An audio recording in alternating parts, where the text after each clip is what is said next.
एक और रविवार, एक बार फिर भारत ने दे दिया पाकिस्तान को मात. कभी लड़के कभी लड़कियां एक.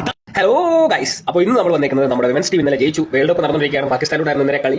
അടിപൊളി കളിയായിരുന്നു. ജയിക്കുമെന്ന് നമുക്കറിയായിരുന്നു. ഓൾറെഡി 88 റൺസിനാണ് ജയിച്ചത്. കമന്റേറ്റർ പറയുന്നുണ്ടായിരുന്നു ഇടയ്ക്ക് ഒരു 200 ഒക്കെ ഇന്ത്യയുടെ ബാറ്റിംഗ് ആയ സമയത്ത് 200 മതിയാവും പാകിസ്ഥാനെതിരെ ജയിക്കാനല്ലേ, പിന്നെ കിട്ടുന്ന ബോണസാണ്. കറക്റ്റാണ്, 88 റൺസിന് ജയിച്ചു. എന്നിട്ട് എറിഞ്ഞങ്ങ് ഒതുക്കി. അപ്പം പുലിക്കുട്ടികളാണ്. അതുപോലെ ഹർമന്റെ ഫീൽഡിങ്, നമ്മുടെ ക്യാപ്റ്റന്റെ ഫീൽഡിങ്, ഇന്നലെ ഒരു ക്യാച്ച് എടുത്തു, റണ്ണൌട്ട്. ഓൾറെഡി അറിയാം ബെസ്റ്റ് ഫീൽഡറാണ്, എന്നാൽ പോലും ഫീൽഡിംഗ് ആയിരുന്നു ഇന്നലെ, അടിപൊളി ഫീൽഡിങ്.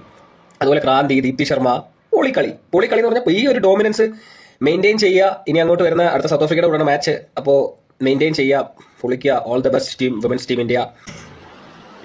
14 കൊടുത്തു, 21 കൊടുത്തു, 28 കൊടുത്തു, ഇന്നലെ 5-ാം തീയതി കൊടുത്തു. ഇവന്മാർക്ക് വന്ന് വാങ്ങിക്കുക എന്നുള്ള ആറ്റിറ്റ്യൂഡ്, ഫാത്തിമ സാൻ അവരുടെ ക്യാപ്റ്റൻ പെർഫോമൻസ്, അതങ്ങനെയാണല്ലോ. പാകിസ്ഥാൻ അങ്ങനെ നമുക്കറിയാം ഓൾറെഡി. എന്തായാലും കളി ജയിച്ചു മക്കളെ. ഇത് കളി നമ്മൾ ജയിക്കുമെന്ന് നമുക്ക് ഓൾറെഡി അറിയാം. ഇവർ ഈ ഷോ കാണിക്കുമ്പോൾ ചിരി വരും, സത്യം പറഞ്ഞു.